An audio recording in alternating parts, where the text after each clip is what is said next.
Jumpa lagi dengan Ki Anum Sumedang. Kali ini saya ziarah ke makam Mama Kanang Sapri atau Kiai Haji Opo Mustofa. Kiai Haji Opo Mustofa akrab disapa dengan Mama Kanang Sapri adalah sosok sederhana, santun kepada semua kalangan usia, baik sepuh ataupun muda. Tokoh penyebar agama Islam ini kelahiran Garut pada 1848. Ini pernah beliau berguru ke Mama Balerante di Cirebon terkenal, dan satu pesantren bersama dengan Presiden RI ke-1 yaitu Bapak Soekarno. Tak heran jika Mama Kanang Sapi beliau akrab dengan lingkungan istana, sehingga sering dipanggil dan bolak-balik ke Istana Negara waktu ada Presiden Soekarno itu. Presiden Soekarno sangat percaya doa yang dipanjatkan Mama Kanang Sapi makbul dalam setiap membekali pejuang ketika akan berperang melawan penjajah. Pernah Belanda mau menyerang daerah kawasan Mama Kanang Sapi, tetapi pesawat terbang yang mau ngebom balik lagi karena tertutup oleh kabut. Begitulah karomah Mama Kanang Sapi diantaranya. Sehingga atas jasanya tersebut pemerintah Cianjur mengabdikan nama Mama menjadi nama jalan antara Maileber dan Kanang Sapi menjadi Jalan Kiai Opo Mustofa.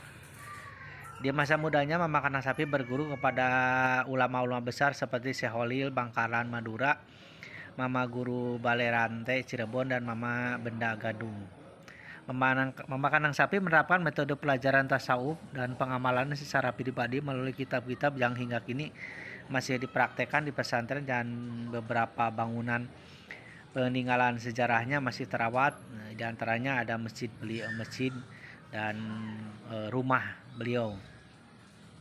Pengertian kandang sapi lebih kepada rumah pengobatan, karena kabar beredar Mama Kandang Sapi suka menolong dan melakukan pengobatan.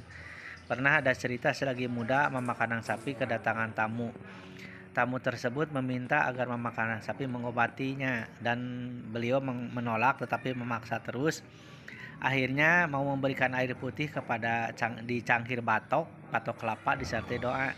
Atas izin Allah maka sembuhlah, dan dari itulah banyak pengunjung yang minta air untuk didoakan. Dari situlah karena banyak orang sehingga disebutkan dengan istilah sebutan kandang sapi begitu. Mama Kanang Sapi dikenal dengan sifat yang dermawan. Ia tak menerima bantuan dari warga yang berkunjung.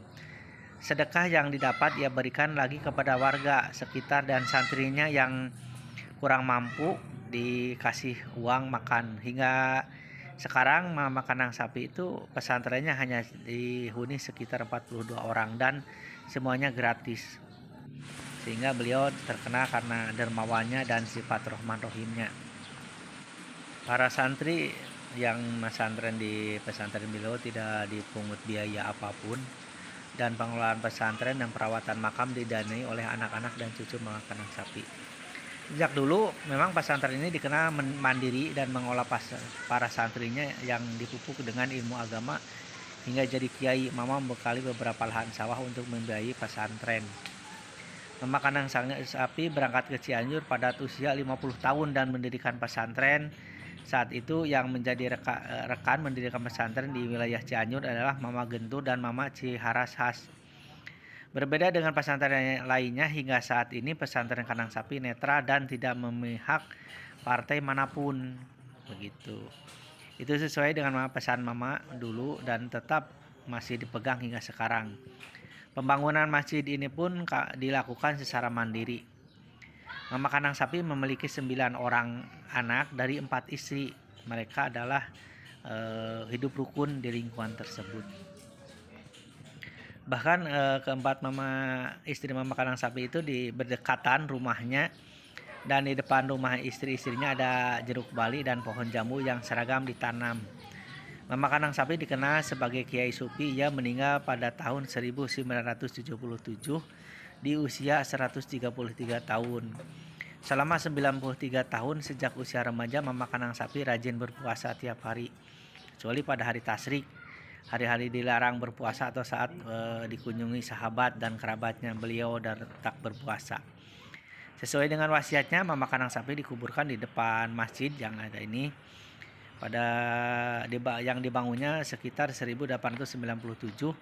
Masjid yang seluruh bangunannya terbuat dari kayu ini masih kokoh hingga sekarang. Demikian sekilas tentang riwayat memakan sapi. Semoga bermanfaat dan kita berjumpa lagi di channel yang lainnya. Demikian dan terima kasih. Assalamualaikum warahmatullahi wabarakatuh.